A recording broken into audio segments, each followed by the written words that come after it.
1971 সালে দেশমাতৃকার স্বাধীনতা সংগ্রামে পাক বাহিনীর অত্যাচার আর নিপীড়ন সইতে হয়েছে বাংলার অসংখ্য মা বোনকে। বাংলাদেশ নামের স্বাধীন এই ভূখণ্ডটির জন্মের ইতিহাসে পুরুষের পাশাপাশি নারীর অবদান কোনো অংশেই কম ছিল না। আর এই অবদানের জন্যই এতদিন তারা সমাজে স্বীকৃত ছিলেন বীরাঙ্গনা হিসেবে।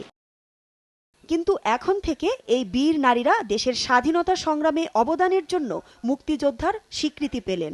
সোমবার 41 বীরাঙ্গনাকে মুক্তিযোদ্ধার স্বীকৃতি দিয়ে গেজেট প্রকাশ করেছে মুক্তিযুদ্ধ বিষয়ক মন্ত্রণালয়। পর্যায়ক্রমে অন্য বীরাঙ্গনাদেরও এই স্বীকৃতি দেয়া হবে বলে জানালেন মুক্তিযুদ্ধ বিষয়ক মন্ত্রী।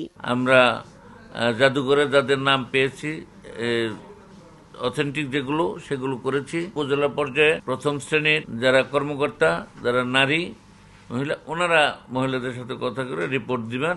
ইতিমধ্যে 500-র মতো আবেদন আমরা পেয়েছি। আমরা স্ব উপজেলায় সেগুলো যাচাই বাছাই করে মতামত দেওয়ার জন্য পাঠিয়েছি এবং এটা মাত্র শুরু হলো। আবেদন নেওয়া অব্যাহত থাকবে অন্তত পক্ষে ধরুন আগামী জুন মাস পর্যন্ত, কমপক্ষে। এরপরেও বাড়তেও পারে আর নাও বাড়তে পারে। স্বাধীনতার 44 বছর পর তাদেরকে মুক্তিযোদ্ধা হিসেবে স্বীকৃতি দেয় সন্তোষ জানালেন বীরাঙ্গনারা। এর মাধ্যমে মুক্তিযুদ্ধ পূর্ণতা পেয়েছে বলে অভিমত তাদের। একটা মাইল ফলকের বিশাল একটা সোনালী সময় আমাদেরকে দিয়ে দিলেন। বীরাঙ্গনাদের একটা বিরাট অর্জন। বীরাঙ্গনাদের অর্জন মানে কিন্তু মুক্তিযুদ্ধেরই আরেকটি অসমাপ্ত পাঠ, সেটাকে আজকে পূর্ণতা দিলেন। তার জন্য আমি যথেষ্ট কৃতজ্ঞ।